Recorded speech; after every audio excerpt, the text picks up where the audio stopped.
नमस्कार दोस्तों। एवरग्रीन धर्मेंद्र के प्रति दर्शकों की चाहत उस चमकते सूरज के समान है जो कभी ढलता नहीं। जिसे उगते हुए ना देखा गया हो वो सूरज कभी ढलता भी नहीं। धर्मेंद्र सिंह देओल भी उसी सूरज के समान है। आसमान में बाकी सितारों के बीच एक चांद होता है। उस चांद की रोशनाई बाकी सितारों से 10 गुना ज़्यादा होती है। आज हम धर्मेंद्र के उन दो भाइयों की कहानी सुनाएंगे जो धर्मेंद्र उतने ही प्रभावशाली हुआ करते थे। जी हाँ, अजित सिंह देओल और वीरेंद्र सिंह। बहुत ही कम लोग जानते हैं कि वीरेंद्र सिंह का असली नाम सुभाष थारवाल था। असल में वे धर्मेंद्र के बुआ के बेटे थे। 16 अगस्त 1948 को जन्मे वीरेंद्र पंजाबी सिनेमा के पहले सुपरस्टार थे। उन्होंने अपने जीते जी पंजाबी सिनेमा को नई बुलंदियों तक पहुंचाया। हिंदी फिल्मों में तो उन्हें शायद ही कोई पहचाने, पर पंजाबी सिनेमा वीरेंद्र का नाम लिए बिना हमेशा ही अधूरा माना जाता है। कोई 2-3 मेगा हिट देकर खुश हुआ, लेकिन अपने जीवन में वीरेंद्र ने 2 नहीं, 3 नहीं, बल्कि 25 ब्लॉकबस्टर फिल्में देकर नया रिकॉर्ड बनाया था। हालांकि वे सभी फिल्में पंजाबी थीं। इसी के कारण वीरेंद्र को वहाँ पंजाबी सिनेमा का गॉडफादर कहा जाता है। उन दिनों पूरा पंजाब अलगाववादियों के निशाने पर था और कुछ कलाकारों को वे अपना दुश्मन मानते थे। वो 15 दिसंबर 1988 तारीख थी।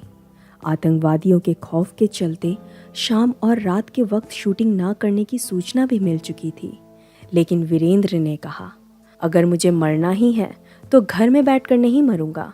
मैं वो काम करते हुए मरूंगा जिसे करने में मुझे अच्छा लगता है। उस दिन वीरेंद्र जटते ज़मीन बना रहे थे। लुधियाना के तलवंडी कलन इस गांव में शूटिंग हो रही थी और गांव वालों की भी बहुत भीड़ जमी हुई थी। उस दिन वहां बिजली नहीं थी, इसलिए जनरेटर लाया गया था। उस जनरेटर से लगातार आवाज़ आ रही थी। इस फिल्म का आखिरी शेड्यूल था और सारे कलाकार खुशी खुशी काम कर रहे थे। अंधेरा बढ़ने लगा और कुछ लोगों ने जनरेटर से अजीब अजीब आवाज़ें आते हुई सुनी, लेकिन चंद पल में अफरा तफरी मच गई क्योंकि वो आवाज़ गोलियों की थी। कुछ बहरूपियों ने कलाकारों और तकनीकी टीम के ऊपर गोलियां चलाईं और वहां से तुरंत ही भाग गए। एक गोली कैमरामैन प्रीतम सिंह भल्ला के पांव में लगी। इस फिल्म की हीरोइन मनप्रीत कौर खून से लथपथ होकर गिर गई। दूसरी ओर फिल्म के हीरो और डायरेक्टर वीरेंद्र सिंह भी गोलियों से बुरी तरह भुन गए। मौका देखकर उन तीनों को अस्पताल में भर्ती कराया गया, लेकिन वीरेंद्र सिंह की जान बहुत पहले ही चली गई थी। वीरेंद्र की जान जाते हुए मनप्रीत ने देखा था। वो इस सदमे से कभी उभर नहीं पाई और अभिनय क्षेत्र से दूर हो गई। प्रीतम सिंह भल्ला भी वो दृश्य कभी भूल नहीं सके और 10 साल के बाद वे भी गुजर गए। प्रीतम सिंह भल्ला की बेटी ने कहा था कि उन दिनों वीरेंद्र सिंह से सभी लोग जलते थे। उनकी सफलता लोगों के आंखों में चुभ रही थी।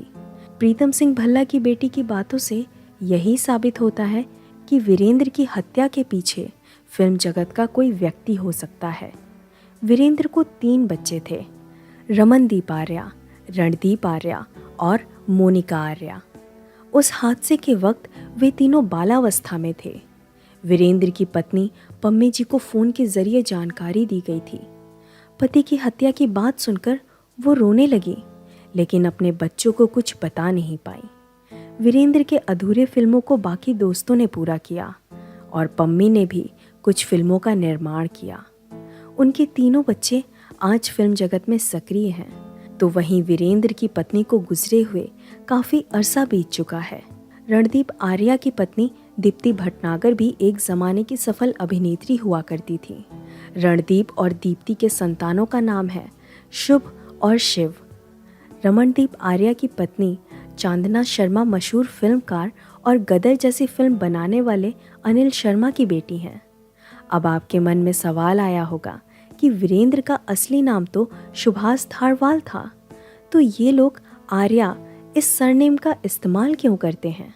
दरअसल इसका जवाब हमें तो पता नहीं, लेकिन रामकृष्ण की फिल्म जगत में अर्धशती का रोमांच इस किताब में हमने ऐसा पढ़ा था कि धर्मेंद्र के पिता केवल किशन सिंह देओल आर्य समाजी थे।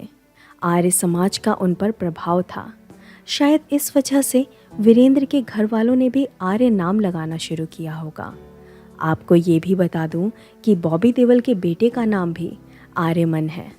वीरेंद्र सिंह जी के बारे में आखिर में यही कहना चाहूँगी कि पंजाब का प्रसिद्ध सिंगर अमर सिंह चमकीला का कत्ल 8 मार्च 1988 को हुआ था और उसके कुछ दिन बाद यानी 5 दिसंबर 1988 को वीरेंद्र का कत्ल हुआ। ये भी अनुमान लगाया गया कि गुरदीप सिंह दीपा ने उस साल वीरेंद्र और अमर सिंह के अलावा 215 लोगों के खून किए थे। उस वक्त इस आतंकवादी की उम्र 18 साल थी। 4 साल बाद जाबाज पुलिस कर्मियों ने इसका एनकाउंटर किया। वीरेंद्र की दुख भरी कहानी के अलावा एक और बात दिलचस्प है कि इनकी और इनके कजिन भाई अजीत सिंह का विवाह एक ही मंडप में 2 सगे बहनों के साथ हुआ था। जी हाँ, अजित सिंह देओल की पत्नी उषा वीरेंद्र की पत्नी पम्मी जी की बहन है। अजित सिंह देओल का असली नाम था कुंवर अजित सिंह। इस नाम से उन्हें फिल्मों में क्रेडिट मिलता था। कुछ फिल्मों में उन्हें कुमार अजित सिंह तो कुछ फिल्मों में कंवर अजित सिंह इस नाम से भी क्रेडिट मिला है। वीरेंद्र और धर्मेंद्र जैसे ये भी दिलदार किस्म के इंसान थे। वैसे सबसे बड़े धर्मेंद्र थे और सबसे छोटे वीरेंद्र, लेकिन धर्मेंद्र और अजित की उम्र में ज़्यादा अंतर भी नहीं था। अजित सिंह देओल बहुत ही बड़े दिल वाले इंसान थे। बस फिल्मों में उन्हें गुस्सैल दिखाया जाता था, लेकिन असली ज़िंदगी में उन्हें शायद ही गुस्सा आता था। बाकी धर्मेंद्र भी वैसे ही थे। दरअसल सच्चाई यही है कि देओल परिवार के सभी सदस्य नम्र स्वभाव के हैं। अजित सिंह देओल के बेटे अभय देओल से तो पूरी दुनिया परिचित है।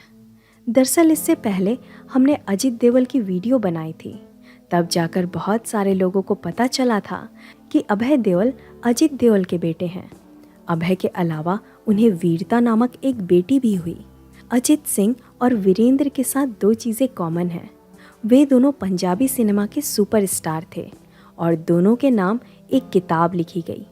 वीरेंद्र सिंह की बायोग्राफी किताब का नाम है Virendra the son of Punjab who lived loved and died for Punjab.